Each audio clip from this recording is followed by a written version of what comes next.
If you like the video, subscribe us. For any doubt, comment us. The link of the notes will be provided in the description box.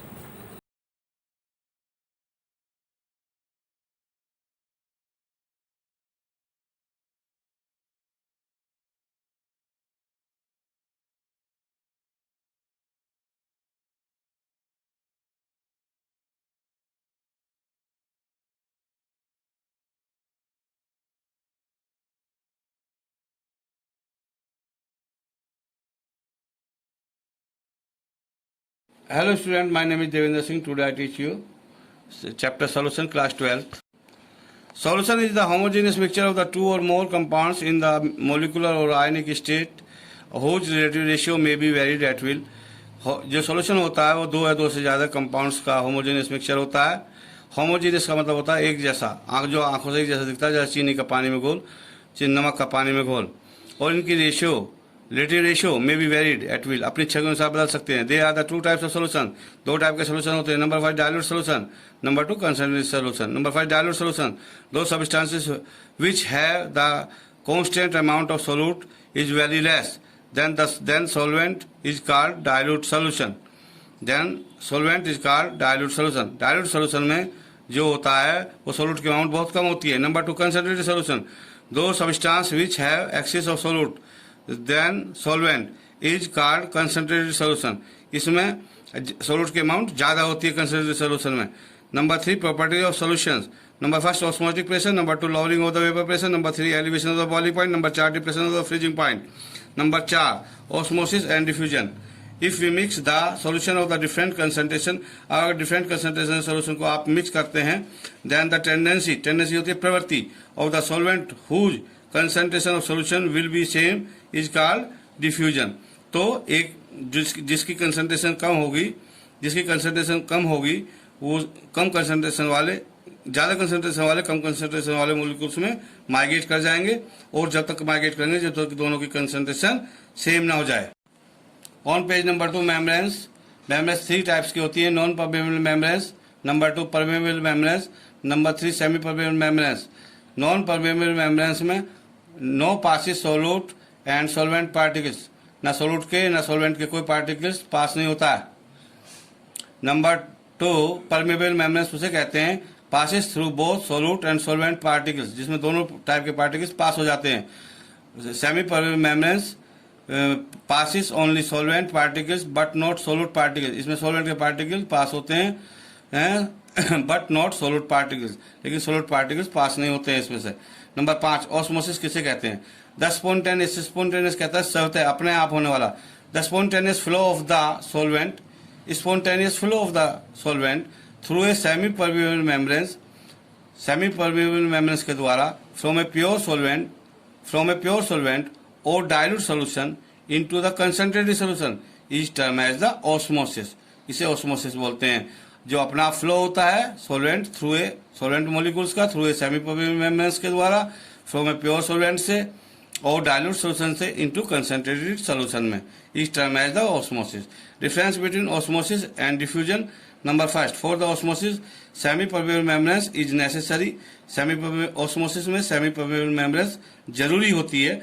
Number 2 in osmosis the flow of the solvent particles only whereas the diffusion solvent and solute particles flow in opposite direction. Osmosis में flow होता है solvent particles का only, केवल whereas the diffusion में solvent and solute particles flow होते हैं opposite directions में। Number 3 osmosis is the slow process whereas the diffusion is the rapid process.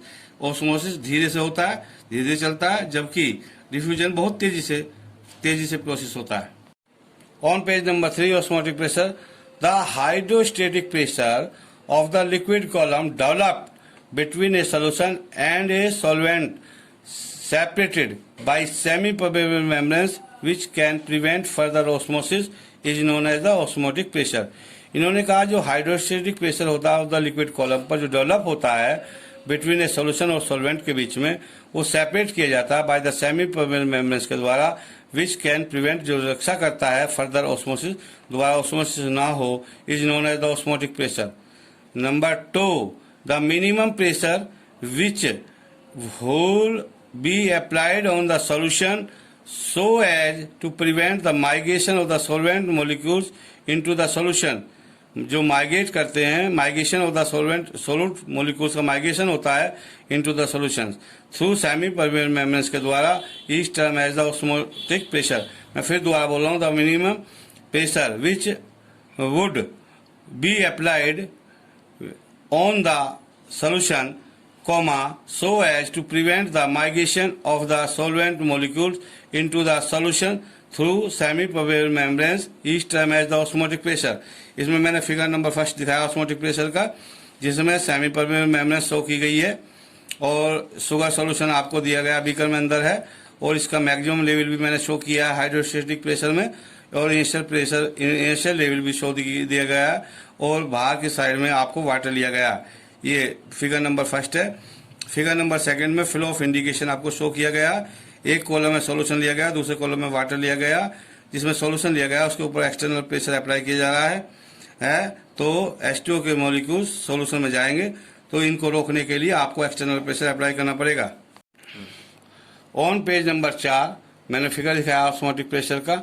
इसमें इसकी रिएक्शन पहले मैं बता रहा हूँ। द मिनिमम एक्सटर्नल प्रेशर, कम से कम external pressure which must be exerted, जो लगाया जाता on the solution so as to increase the vapour pressure equal to the vapour pressure of the solvent. ये वेपर प्रेशर जो को बढ़ाकर वेपर प्रेशर ऑफ सॉल्वेंट कर देता है, is term as the osmotic pressure. इसमें फिगर दिखाया गया। इसमें एक बीकर में आपने सॉल्वेंट लिया, दूसरे बीकर में सॉल्यूशन लिया, तो सॉल्वेंट के मोलिक्यूल्स माइग्रेट करेंगे सॉल्यूशन की तरफ। ऑस्मोटिक प्रेशर सॉल्यूशन पर वह मिनिमम एक्सटर्नल प्रेशर है जो सॉल्यूशन के वेपर प्रेशर को बढ़ाकर सॉल्वेंट के वेपर प्रेशर के इक्वल कर देता है। Number first, isotonic solution, a pair of solutions, pair का मतलब दो, a pair of solutions which when separated by a semi permeable membranes does not show osmosis is called isotonic solution। ऐसे solution, ऐसे pair of solution जो semi permeable membranes के द्वारा अलग करने पर ऑस्मोसिस शो नहीं करते, आइसोटोनिक सॉल्यूशन कहलाते हैं। Such solution have same osmotic pressure, ऐसे सॉल्यूशन का सेम ऑस्मोटिक प्रेशर होता है एंड मोलिकुलर कंसंट्रेशन भी सेम होती है। Number 2, theory of the dilute solution. Number first, Boyle's want Hoff law, the osmotic pressure of dilute solution at constant temperature is directly proportional to its concentration। If the concentration of the solution C or 1 gram molecule या 1 mole solute dissolve in V liter of solution, then pi inversely proportional 1 upon V or pi directly proportional C or pi into V is equal to constant where T is the constant। बास ने बताया कि constant temperature रखते हुए osmotic pressure directly proportional to concentration होता है, या osmotic product of the osmotic pressure into volume is always constant होती है, या osmotic pressure inversely proportional two is volume होता है। On page number 5, number 2, Charles Van't Hoff law, osmotic pressure of A solution at constant dilution is directly proportional two is absolute temperature. Volume constant है तो osmotic pressure directly proportional temperature होता है, यानी कि पाई directly proportional T, pi upon T is equal to constant. इसमें at constant concentration और volume constant रखी जाती है। Number 3, Avogadro van't Hoff law, equal volume of different solution, different solution के इक्वल वॉल्यूम्स लिए गए हैं at the same temperature and the same osmotic pressure. Osmotic pressure भी सेम है और टेम्परेचर भी सेम है। Will contain the same number of molecules और moles. This law is true, ये लॉ ट्रू है, सत्य है फॉर ओनली हुज सबस्टांसेस, उन सबस्टांस के लिए जो न डिसोसिएट होते हैं न और associate. For any solution, pi 1 V1 is equal to S T1, S is the solution constant, pi V2 is equal to S T2, T1 if T1 is equal to T2, osmotic pressure भी same कर लो, pi 1 is equal to pi 2, अगर ये दोनों चीज बराबर हो जाए according Avogadro van't Hoff law, pi 1 is equal to pi 2 because V1 is equal to V2, T1 is equal to T2। Volume इसमें आपका ये क्लियर होगा। Number 4, general equation of the dilute solution की जनरल इक्वेशन है from Boyle's want Hoff law, pi inversely proportional 1 upon V where T is constant. Equation number first, by Charles Van't Hoff law, pi directly proportional T at constant V and C, combining both law. Number equation number first and equation number 2, pi inversely proportional T upon we when T and V या concentration are constants, pi into V cross multiply करने पर upon T is equal to constant, pi V is equal to S T ये pi V is equal to S T हो जाएगा। For an moles के लिए अगर लेंगे तो pi V is equal to N S T हो जाएगा, where S is the solution constant. Osmotic pressure and molecular weight from van't Hoff equation pi V is equal to S T. Pi is the osmotic pressure of solution in atmosphere, V is the volume of solution in which one mole solute dissolve, S is the solution constant जिसकी value 0.0821 litre atmosphere per degree mole होती है। T is the absolute temperature. Pi V is equal to N R T, where R is the gas constant. R की जगह आप S लिख सकते हैं। Pi into V is equal to N S T, where S is the solution constant. Pi equal to N upon V is equal to S T हो सकता है, क्योंकि N upon V moles upon volume होता है, यानी कि इसको कंसंट्रेशन बोलते हैं। तो सो पाई equal to C S T, concentration solution constant into temperature, तीनों की प्रोडक्ट पाई ऑस्मोटिक प्रेशर होगी। P denoted by pi, P को डिनोट कर सकते हैं पाई से osmotic pressure. Osmotic pressure pi is equal to N upon V into S T, where N is moles of solute. Pi is equal to N की value हो जाएगी weight upon molecular mass into 1 upon V into S T. Molecular mass को निकालने के लिए M is equal to W B upon pi into V into S T.